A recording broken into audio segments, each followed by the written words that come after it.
أعوذ بالله من الشيطان الرجيم بسم الله الرحمن الرحيم الحمد لله رب العالمين وصلى الله وسلم وبارك وأنعم على عبد الله ورسوله محمد وعلى آله وصحبه أجمعين بألا تنتلا جل وعلا مسلك كلاما صلى الله عليه وآله وسلم أنا صاحبه أنا دون كولو أني من بولتي لا تارنسي لونما فجنن لا كرالولو وبيكولا مبال بيكونتنا السلام عليكم ورحمة الله وبركاته أكتم بلو على تنتوتي أنك على جاي أنا فرافني كامبوتو نمبادي مسلمو لكجا من يالون كو يتولب لورين بانكولا تانكو بندالا وكتم بلو كولتي من يالون كماياتا باكي katu banko wo banko niaje ba fala ko ayta nyato niaje ba fala ko jata kende abunda ka topoto seno bunda ka topoto kasilolu doko ka kayra kuuluke business olo anin karamolo obuka keno men ko ma wala mu banko la tenkoti anala sabato molu men belori wo bunda to wol man taralorin bunda chakane to o mu bundalti mi yanon ko muslimi adino wala fa ya kummayande wala atinanga hame nabadi ma keta sababoti min keta alhaji fofanati kana jan nali kacha hana be kala miniti dantanti tuman do bato asentol natol be nafa mbeta tariyare inge kata sene abundato janni muslimo kasali yalo ka sene ala salji muto wa salji muto anala kitiyel lam mas'ala do be je lafta kamen koyndi men be dending ikafa men almashu ala alkhuffain wala ala an-na'layn wala muslimo ni be salji muto la wato dol adata ye kurila samato ya masai atol mo sojaro le dal ka samata baladu yo nyimbe salji la kitiyol kono ning aya tara mari samato be singoto mem samata bati ayesi ngo be mora aya kova atajarla yesi ngo wura bari sa kam masai doro we wasa wobe kala sharto menti wala mu imari be salji la mutalafolo saljiyo ne salje muta misal fe salfana sita ya salje muta wakola ina ta kawaso dun ina ta yela samata badun sai nin aya tare sula ta ka salje muta koteke aman jare samato wura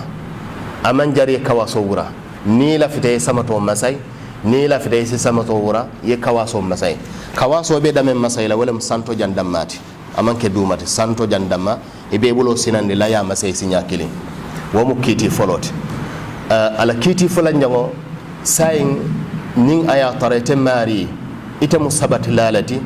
walla ite mutamalalati ibe singo masaila fawati jalu wala masala fulan jawti nin aya tara ibe sabatirin ila din kiralati man ke tamalati ite mari abe dala yesingo masay suto killing anin tili killing e ka menna yawm wa layla obedat la nyaadile abedatila yema sayr folo menke misal fe ya salje mota salfana yela kawaso dun yela samata badun isal salfana kola yewol bedun salje bela birin alansaro sita misal fe ko 4 o'clock wala hapas fo ye salje mota iman samato wura wallay samato bondi kawaso le masay wallay man samato fango bondi ye samato kanne masay sa ibadat la kabir wo wato fo asamo wo wato isa masay no ni atare tata jonkoto walla fem fintite la meyela saljetinya ni ba mutala kotenke madama o samato bela isila samato masayno amman jariya wura walla ni la fite isila kawaso masay amman jariya wura wala mu mas'ala fulan nyoti mas'ala saban jango nin aya tarayte mari mutamalalati ita mari ba masayla suto saba anentili saba abedati la wato menna wati folo me yanon kay samato masay abedati la wato lay ka fa men awwal masha ya masayo dati 4 o'clock wala half-past 4 sai ba kontilale asamo half-past 4 tilikili asinin half-past 4 tilifula asinin ko half-past 4 tilisabo fela timmata nin tilisabo timmata sai ni be salje motal ni aya tarayte mutamalalati sai be la samato wurala la foyse singoku ngamra le jam famle nin aya tare mari be sabatri manke tamalati tili killing anin soto killing banning aya tara ila saljiyo fenne atiya memu janaboti imari yela sibota mani of intitela walla mona la musole fututa la ramoto sai na tara ko imari sulata ka salje mota foy sila samato wura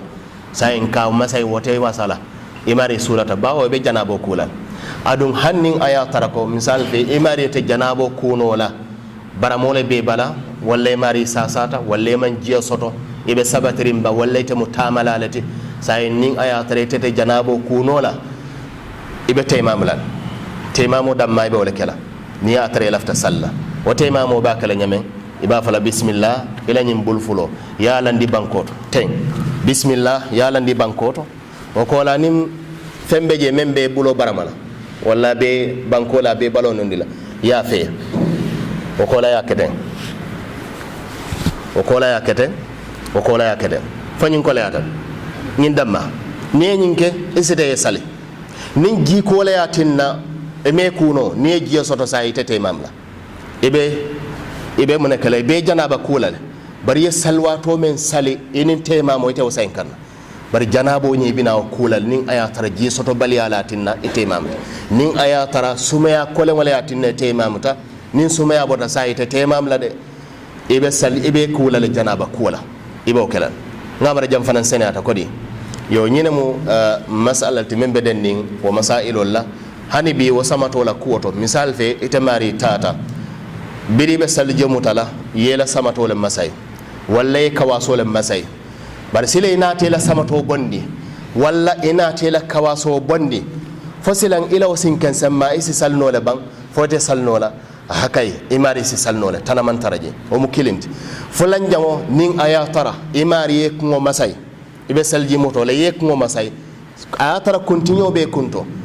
bari jannin alansarobe sila ina te kungoli yekngo kot walla yekngo beta yabe li yekngo yake matino ya continue be bonije han bi la salji be sahyarin wa salji kilimo nin alansaro sita ni la fita haniman salji do muta inasi salnole ngamara jam fanam fahamtan oto nyulmo masailol lati men yanon ko e kum mayata bake ni na ta temamo fanam fa wala kiti la ngamen ko indi jam ndol jama jaman kamera ko temamo ate sahyala fonin aya tarebe salla damen yetemamo keje imanyanna tambela simfa fulala o man sahya dalila kilimay tandi alquran oto dalila kilimay tandi kila la hadithul to sallallahu alaihi wasallam bari se temam no la bun kono jang yebona ngeena sali jang se temam no farafenje jang yeta sal jara soma se temam no jang yeta sali banjul se temam jang yeta sali senegal amam fen tora katu munemo lonnal ko at-tayammum بدل والبدل له حكم المبدل منه تمامو اتي سيتا فننوتو الكافو مننا فن ريبريزنت كودي مسلمي على كيتيوتي نيم فنو سيتا فنو نوتو ا سيتا من نوتو وكم من كينو فنان كا كينو le ngamara jang koy dal مسلمي ani ko fenkare wala sayta nyin do noto ata sayta men noto o ka fengo fen keno ate ka be keno le o mo kilen bar niya jube salji fongni temamo tema wato dolu te mamole sembo warta saljiyoti nga misalo ko sale jang nin janabo ye soto jiyo be bulu misal fe walla naam jiyo be bulu si saljo mutano barate kuno la o jiyote sila pour ye kude bari si saljo mutano jang ni saljo mute salta ila salo man sahya bari si te mamno lela salo ye sahya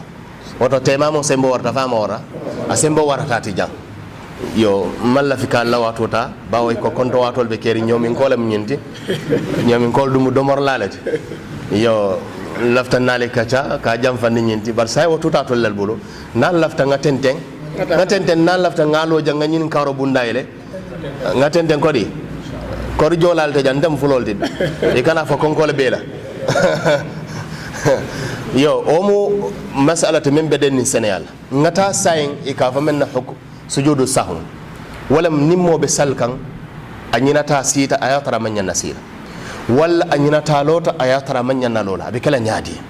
ngamra jam fanan kum mayata ne muslimul jamani nin kanyi ne be kala nyaadi buka jabino adu manya nakela de nim misal fe be salkan salfana yalam bayan ko ni rakafula sali ikasile rakafula ni asali kasile barite mari nyinata rakafula nyawe mansi iwulta foyle o tatilinta i hakkilo bulata ko nyanta silalde bari nyinata lellota wa al haloto itemur la kasi ibetenten na raka fulo men tuta ko ma yebe sali ni sita itahiyata ila janni mari be salamu alaykum na inyanta sujud fula kela ngasa inga ibe salfana le salka lo jallemu nani walla aran salo lo jalu walla safo lo jalu lo fulaniya sal yalo nyanta silan ya tahya bari tamari nyinata i wulta ilota biri wulta foylota tilinta imanyan na murla kasi koteke hanna taretel almamolti nimmol koy subhanallah imanyan nasira nimol be siri nyante bulo keletem pour ye wuliyelo kila ya ka wala nyama sallallahu alaihi wasallam wa al halo to be tentenale raka fulo men tuta ko ma yebe sele foye timma o ko lay si tahya janni be salamu alaykum na ye sujud fulake sujud folo yake subhana rabbiyal a'la subhana rabbiyal a'la subhana rabbiyal a'la walla ya fa subuhun quddusun rabbul malaikati war ruh subuhun quddusun rabbul malaikati war ruh subuhun quddusun rabbul malaikati war ruh yebo je yesi allahu akbar yota sujud fula nyaw fanana yewa nyoke ni sujud fulo ke fola ko say ya fa assalamu alaykum wa rahmatullah assalamu alaykum wa rahmatullah ila salo fela dedata katu jang yefenne talaje yemen tala wala mo si folo na la tahya ye wala tala salo kono nim moy fen tala salo kono wati o wati e mare nyanta sujudu fulake la janni be salam la fa ko le atal ba amra isi tal ko di o mo foloti fulan jamo e mari manyan nasila bare nyina tay sita mbeyal ko salfana mo lo nan lati e mari lo kilin sal raka kilin e nyina tay sita i hakkilo bulata comme mañan na sila walla telem almamoti i ñanata e sita raka folo molu ko subhanallah e ñanta wullala yelo yafa allahu akbar yelo yaraka kilin sali woko lay namur yesi akade la raka jalte fula yesi ya tahya raka jallatuta fula yewuli yewol fanam be natina ni nata e tahyata ila salamu alaykum kolalemu imari bina ibe sujud fula kela wo sujud fulol mengo men ngamen foje be wala foje subhana rabbiyal a'la wala subuhun qudusun sinya saba wala men siyata wa qala ya fa assalamu alaykum wa rahmatullah ya fa assalamu alaykum wa rahmatullah ila salo fele atimmata fanyim fanan koleata aman kolea albe ya fam le kodi nan ma fam nga 50 tanati je bar ngamara fam dal nga 50 al hala fulan nyamo imari manyan nasila inyana tay sita salfana raka jalu nani safo alansaro yalo niera ka fula salle kasi bari te mari nyina te raka kilin doron ne sale inyana tay sita fo nyana nasilal imanya nasila bari nyina tele sita i hakilo bulata ikilin nabe salkan walla telem almamoti ikoye subhanallah i wulta i nyanta wulla yelo yeraka kilin sali waye kela raka fula nyoti yesi ya tahya ni tahyata yewuli raka jallatuta fula yewol fanam beenati yesi ya tahya foni salamta wo kola ibina sujud fulo kela wo kola yena si yafa assalamu alaykum wa rahmatullah assalamu alaykum wa rahmatullah asene yata kodi ñinam alhala fula ñawti alhala saban ñawo imari yara ka fula le sali bar jannim bidawo to ñin do me yalan kon ko be salamu alaykum na ila be salamu alaykum kola lam ibina sujudo kela muneyatin na wo keta jang ka tuye fenne la fa salo kono yemel la fajan wala mu yesi do men ke mistake kamma wadate salo kono itele wala faje wato qaida momenti wala ni salo kono e fel la faje wati o wati itamari nyanta sujud la salamu alaykum kola ne jang on da sandoro be dahalan tahyaman taraje itamari e fel la fa salo kono wati wati salamu alaykum kola lemu imari nyanta sujud fulake al hala saban jango imari hanbi be salfana le salkan walla lansaro walla safo walla fitiro yera ka afula le sali mona saloti matalba amantim bari nyanata ila tahya kola ikumata assalamu alaykum wa rahmatullah assalamu alaykum wa rahmatullah ibe sidi wo wati kunto kono ikumata hani salo mamba walla itelam almamota biri salamta mol koy subhanallah wa alhalu kan ibe wullal salwulindi teje ko teke yelo yafu allahu akbar nimmol be koma yewuli yelo koma ni atare kilina mi yewuli yelo yafa allahu akbar sayra ka jullatu ta koma fula yewol be sali ni sali foy timmata tahiyata ila salamu alaykum kolale mo be sujud fula kela tumando do safal kono bar janga ya talale hani ama tala aya lafale ay mel lafaja wala salamu alaykum folo men ayake yalo wadata je ay wala lafaje wala atin na jang ala tahiyana ala salamu alaykum kolale mo abe sujud fula kela jam fana understand kodi yo ñene mu alhala sabolti men beden ni sujudu sahula alhala nani jango nimmo be salola mari sondo mo jakasta amaron ay jelle sali fay fulale sali fay sabale sali alhala fulale binya nin aya tara amari nata kumuta hakilo e men muta saya amuta ko say nga fulada male sali woto say menu tuta ko ma bewol be sallale nayewol sali wo kola ay tahya ala salamu alaykum kola ay na sujud fulake bannin aya tara silam hakilo man femmuta aberaka do sali kan anyinata fon nyina mo foloti ba fon nyina mo fulanjawti ba say ni hakilo man kumuta no say yabni ala al aqal abajala ko domandingo ngawala sali aba falala ko nyina mo raka foloti kodi yalla wala mo domandindi wala mo raka foloti say ni ngo keta doron ay raka fulanjawata ay siya ay tahya na tahiyata ay fulanjaw fanan nati ni aya tara lan sarole wala salfana wala safo ay nawol be nati ni aya tara fitrole ay raka kilin nati nayewol be sali atahiyata jannabe salamu alaykum nale anyanta sujudu fula boyla o sujudu fulo kola ayafo assalamu alaykum wa rahmatullah assalamu alaykum wa rahmatullah ñine be den nin sujudu sahwula kiitiolla nin aya tara mo ñinata salo kono ay fenke amanyanna fenkela walla ay fentuji amanyanna mentula je ngamara jan koytal kodi yo sadan jang ga Allah danna subhana alama alinnal be manta ben ay fahamdinna dinola nga barako ala laftala nyamen anin kila en karandala nyamen sallallahu alayhi wa alihi wa sallam point kilinsi wala fa minute fula o be den din tankarole la bawa tolbe tanko bundale to duwaro akamo tank ayatara man jari safo siti misal fe mari be fintele la suwo kono walle la korda kono iko mata bismillah tawakkaltu ala allah la hawla wala quwwata illa billah sinya kilindoro bismillah tawakkaltu ala allah la hawla wala quwwata illa billah bismillah tawakkaltu ala allah la hawla wala quwwata illa billah kila ko neñim fo sallallahu alayhi wasallam be fintile ya ibi tala foye murnang niyo duwano ñim fo malaiko sina safa ko hudita ifele yete mari kanda wa waqita adu yesef le tankata wa kufita adu yewasa kuwol fanam beto shaytan sina fanyo shaytan moño le ko asafa ya aljenke ñim bala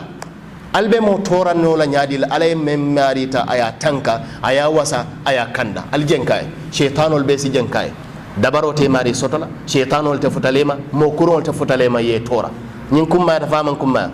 o taali ñum fanam bulalla kantaro kono ali al fantankal sojarol kodi yo tankarandol be je bari inshallah wato man taraje ngaberan salo janni aya tara ñinin karo bal do kilimbulu zewo ñinin karo jaabi o kola ngal bula bawo wato be tembo men to modol e solata ko dolla hada wallahu a'lam wa sallallahu wasallam ala rasulillah na aha ha ha aha aha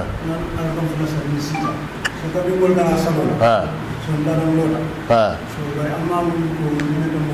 ya temam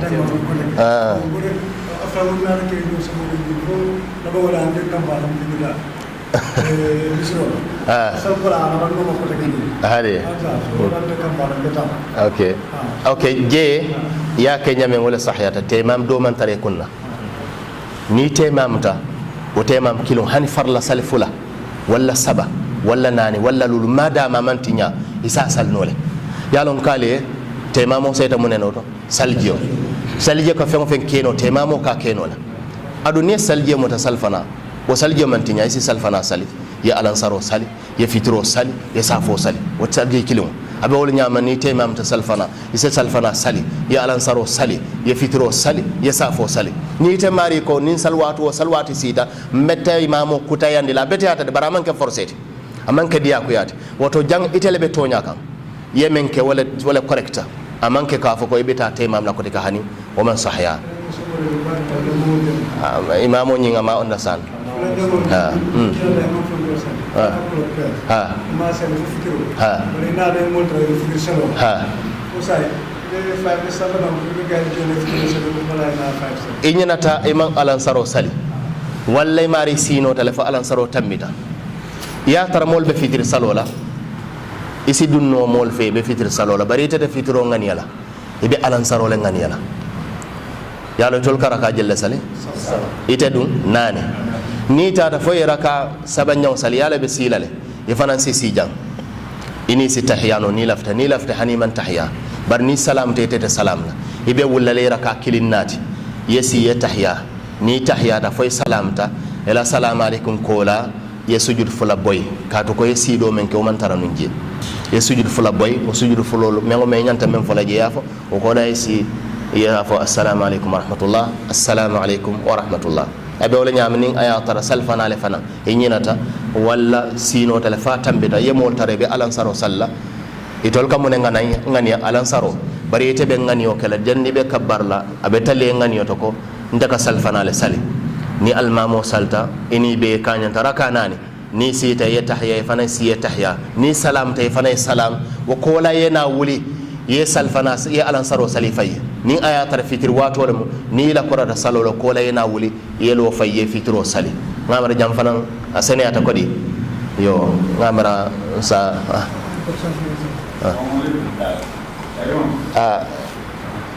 wa alaikum salam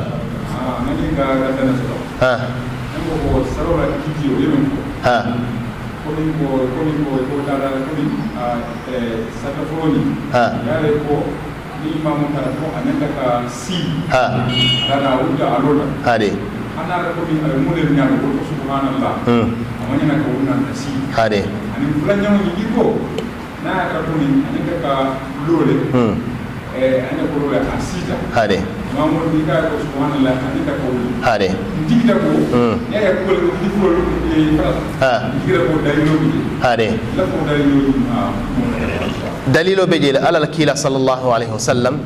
kabir lundo abe mol sanni diga hadithu men sahihata hadithu ka fay dhul yadain wala hadith do abe mol salini kan dol ko salfanana dol ko alan saro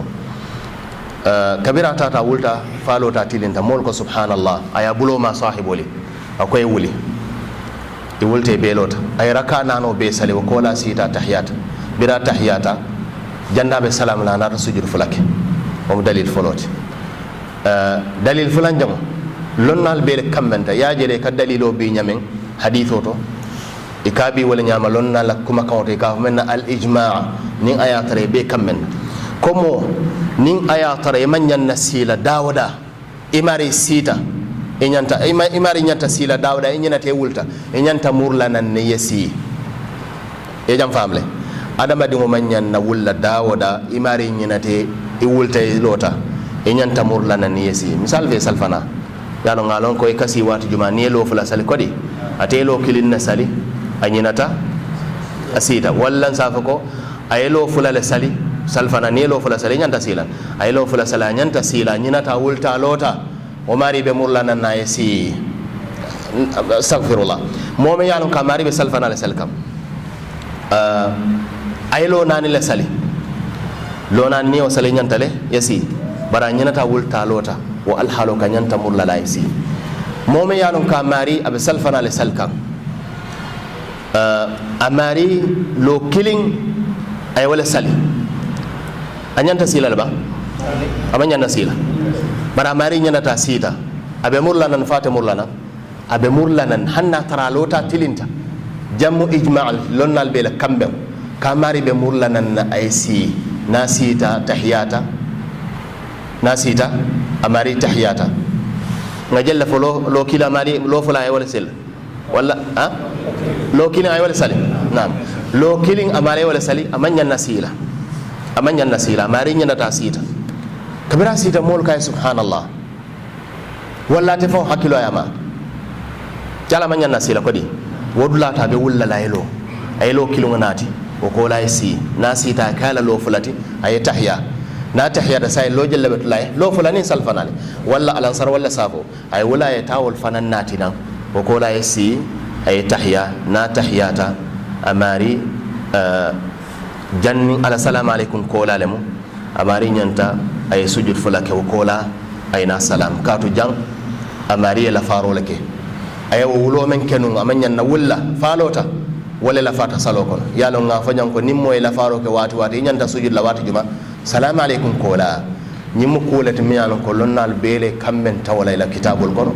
adu hadithul fana ya itandi wala nyama kila la hadithul sallallahu alaihi wa alihi wa sallam. Allah fa min ga wala mo ko sa ya sallallahu alaihi wasallam ha mo si tahya saban no salo kono wato don alhamdulillah jamalti ani adra ko ina ra yemo tra bi fu salika bayde benda fu la akal da wona fu sayde bela salo tin la nyani naam yenyi men fote wole ñin kar folo jaabe fo mo si tahya saba soto no salo kono ha kay yemol tare be fitir salo la ya tare raka fulo be salle jelletuta kili ifana jointa bire raka folo kilin wasali sita ifana be sila la ta wulla ikasal almamul koma ni sita be tahya le fana se tahyano bar say ni wult ni almamu salamati te be wullale ya raka kilin nati wala be kilala raka jalti fulan jam fana be sila foyta sila be sila do be tahya la ni tahya ta raka kiliyatu koma o ko la e wuliyo fana nati ni be wonati la iba al-fatiha dam mal karan ita karan santu al-fatiha dam may be wala karan yesi ya tahya ni tahya da la tahya la kurata wa kola imari ya salam ila salo fele atimmata ngamara jan senatal kodi naam fitiro ya tare be wal salikam fitiro muraka jallati ita ya tare fulo be sale jallatu da killing ifana jointa ni wali waraka kilon sale ya nyanta silal jang ifana be silale مناتي بسيلة المام ولا ولا كلا صلى الله عليه وسلم إنما جعل الإمام ليؤتم به يا المامو كمولي برمولي يا كلا المامو بدمن دوين أنت ترلولد أمن ينا المامو يترى سيرين إتك ترى لورين هني يفنم بسيلة هنا ترى تمن ينا سيلة بر المامو لكوا كي بسيلة نيسيتا يا لبي تحيا لجام يفنم سي تحيا نوجام قبل المامو نوما وكولاني سلام تيتة سلام إبه ولا يركا كلينات وركا كلين ibe bismillahir rahmanir rahim alhamdulillahi rabbil alamin fa wala dhalin fatiha iba karana santo ye soro la kan wala be kele tara ka jaluti fula yesi ifana ya tahya raka jallatu de killing ibe wala waraka kilung ni al fatiha dam may be wala karanna adu iba karanna dumale wa ko wala yesi ya tahya ya salam munantina nyinketa lonnal ko ye momen dan salo kono ay men soto almamo ko ma wala ma tala salo folo lati yete dan salo kono ye almamo tarandi raka amen to wala mu tala fos rakati misal fe nyin keta nyame nga misal donati salfana wala safa safo ya tare raka fula be sali ko ma jallatu da fula ye fulo men soto almamo ko ma say wala mu tala fos second rakati ali jam famle say ni almamo salamta ite be wala al-fatiha damma ibe wala karanna duma ni sora ni raka fulol bi al-fatiha damma ibe wala karanna ite sora la la kan o ko la yesiye tahya ya salam ifile la salo timmata modo ba fala nye bari yeta da raka menna e ko karan santole kodi ari ka soro la kan hani ni tana ta yewo ke sai ye salo falinne yela salo kunnin falinne e ka me ya jutal kodi menyante kala las yewal ke las yewal ke fos menyante kala fos yewal ke las amanyan na kelo nyam ngale ko lonnal ko ye momen dan salo kono ite men soto almamo fe wala mula raka foloti ntol be ngalo ni be safo salla ila la kala bawo ika muneke ika fatiha da malakaram ari ka karan duman sai ya raka fula folo soto almamo fe wala mutala salo folo ladi raka fulo men tuta koma e nyanta salla nyadi al-fatiha damma iba fola dumale ite soro la la kan yesi ya tahya ifana salam ila salo fe la timmata gamra sene atar sai ko di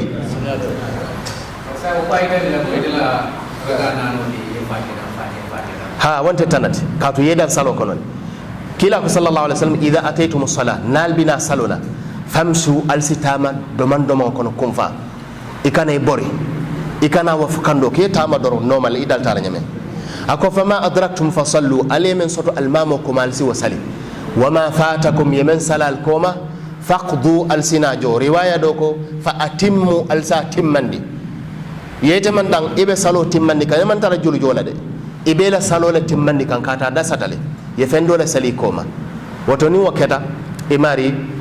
ibe ila raka labamo men yalon kay nyanta salla ibe al-fatiha da mal karanna adiba karanna dumale ifana yisi tahya ya salam ila salo fila timmata yo ngamra suara lola ha القنوت ها ولم ألمن تنكلا نين البلا بويتا مسلمون كان وتمو المامو نيانتا تنبلا مول نياتو نين سوبالمو ولا سلفنا ولا سافو ولا فطرو سلواتو ميغو مين نالا ركا لبان سالي فاجيميتا ابي من فلا يفو وكولا ولتا لوتا تيلينتا جنة بتا سجودو لا نيانتا دوارون كرنا ايا فو سانتو موليا فو كوما امين كلا يا كتن صلى الله عليه وسلم كبيرين كوبويتا مسلمولو كان نابي مولو سالين دانين سلوات ولا على ركا لبان نايا سالي atara ruko wala ay mem foje ay nyanta mem be fola ayafo o kola wolta lota tilinta janna bita sujudo la aka al kunuto duwaro karam menu ba ko may ka fo amin masala folo munati sababo la nyanta tallaje misal fe alaman tankale ko disaster kata jak al mamu nyanta kala wala kamala bar say wo man tar kere lungolo mol ka tula kala wo man correct fulan jango ni ba kala fanan ni al mamu yala karal laban ke mobe ka fo da ko kilin kilin wa man correct kunuto buka keten al kunuto kilani ma sallallahu alaihi wasallam ayake sahibo le nyamen birin ala raka laban sali atada suruko wala awulta alota tilinta wutumolem anata duwaron karan sahibol ba ko may ka fo amin anyanta kala wala nyam amanke ko momo kilin kilin na nyanta fo le da ko no wo man sabati to nyala mu kitabo dolu yew fo le bara amanke ko mengo men sa fayta kitabo ko no sahiyata le de fengo do sati safeta kitabo kuna man dalile soto lonnale ya safe mole mo miano ka mistake le o ma mari la mistake wolati dalilo e men sabatin di nyanta o dam malakela dalilo man men sabatin ni ngol tangi tuje ngamare la nyin karo ko eta kodi special taje muslimo solata duwa men na dorom ila hajola wa almamo nyanta wala fola o kola menu ba ko may safo amin yo nse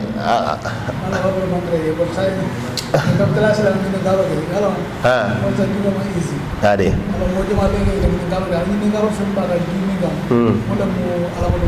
tonya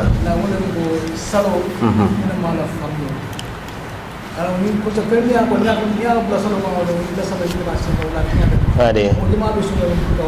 okay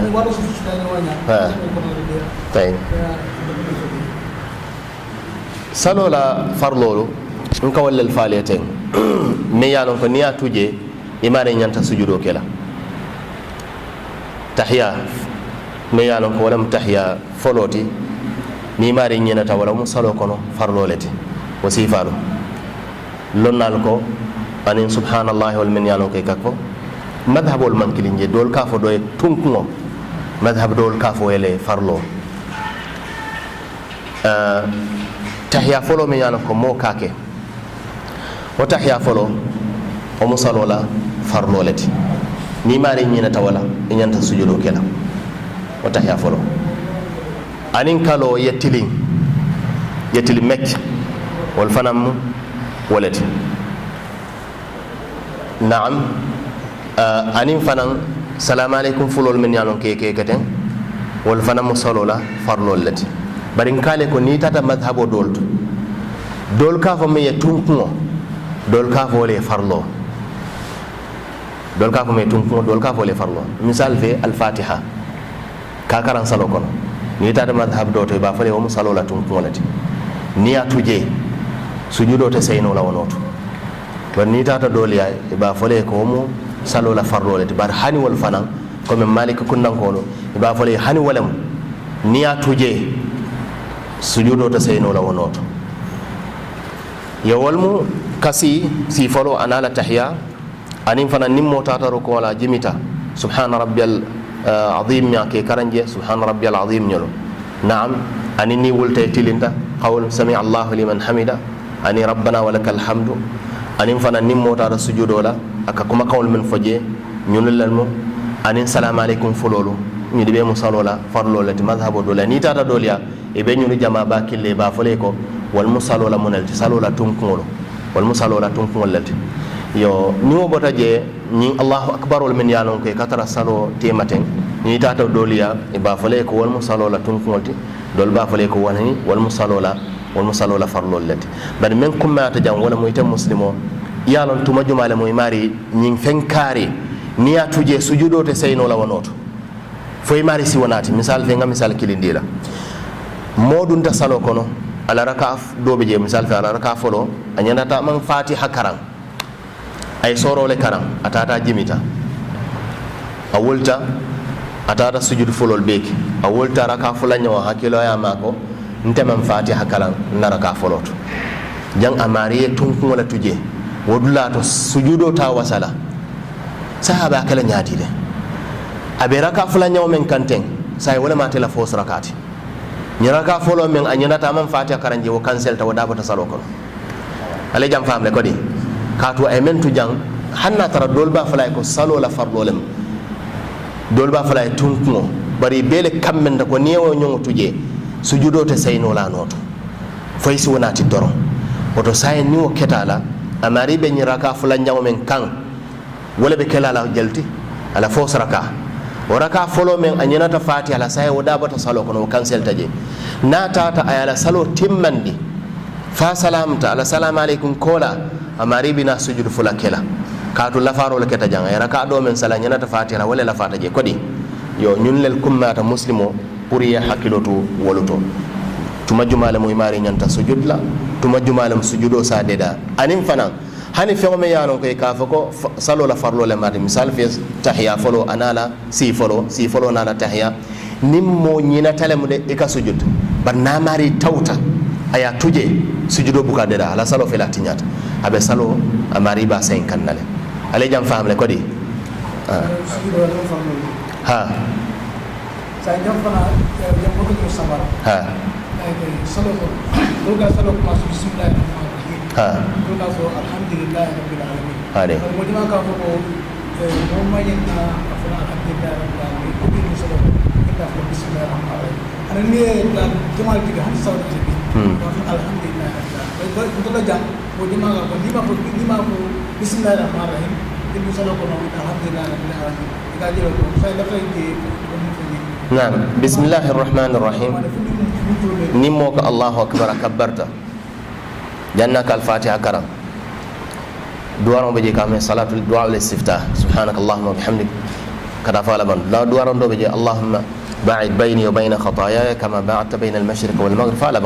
نال كرة ولا أساف أعوذ بالله من الشيطان الرجيم بسم الله الرحمن الرحيم برساي كما ينينكا وبدن من فوين ينتا فلا سانتو لبا فوين ينتا فلا دومالي